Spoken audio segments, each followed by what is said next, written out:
ആരോ പറയുന്നത് കേട്ടിട്ടുണ്ട്, ഈ ബ്രൈഡൽ സാരി എടുക്കാൻ വേണ്ടിയിട്ടാണ് ഏറ്റവും കൂടുതൽ സമയം എടുക്കുന്നതെന്ന്. എനിക്ക് തോന്നുന്നില്ല. എൻ്റെ സാരി എടുക്കാൻ പോലും ഇത്രയും സമയം എടുത്തിട്ടില്ല. ഇവരുടെ രണ്ടുപേരുടെയും സാരി സെലക്ട് ചെയ്യാനാണ് ഏറ്റവും കൂടുതൽ ടൈം എടുത്തത്. ഒരാൾക്ക് നല്ല ബ്രൈറ്റ് സാരിയും ഒരാൾക്ക് പേസ്റ്റൽ സാരിയും. അവിടെ നിന്നപ്പോൾ തന്നെ കുറേ ചേച്ചിമാർ ഇതേപോലെ ബ്രൈഡൽ സാരി കാണിക്കുന്നതും കണ്ടു.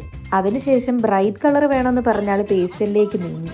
ഇതിപ്പോഴേ തീരത്തില്ലെന്ന് മനസ്സിലായതുകൊണ്ട് ഞങ്ങൾ രണ്ടുപേരും ചുരിദാർ ഇട്ട് ഒരു ചേച്ചിയുടെ താഴെ പോയങ്ങിരുന്നു. കുറച്ചു നേരം ടിഷ്യൂ സിൽക്കിനകത്തും കൂടെ നോക്കിയിട്ട് പരിപാടി അവസാനിപ്പിച്ച് നേരെ പിന്നെയും ബ്രൈറ്റ് സാരിയിലേക്ക് പോയി. അവളുടെ സാരി എടുപ്പ് ഒതുങ്ങി. അപ്പോഴേക്ക് അടുത്ത ആളതേ തട്ടേ കയറി സാരി വെക്കുന്നു, ഉടുക്കുന്നു. ഈ ചേച്ചിമാരെയൊക്കെ സമ്മതിച്ചു കൊടുക്കണം കേട്ടോ. ഇത്രയും ക്ഷമയോടുകൂടി ഇതെല്ലാം വെച്ച് കാണിക്കുന്നുണ്ടല്ലോ, അത് തന്നെ വലിയ കാര്യം. പേസ്റ്റൽ കളറിൽ നിന്ന് ഡാർക്ക് കളറിൽ ഈ സാരി അങ്ങോട്ട് വെച്ചപ്പോൾ തന്നെ അമ്മയുടെ മുഖം മൊത്തത്തിൽ മാറി. ബട്ട് ലാസ്റ്റ് അമ്മയ്ക്ക് ഇഷ്ടപ്പെട്ട ഒരു ബ്രൈറ്റ് കളർ സാരി തന്നെ എടുത്തു.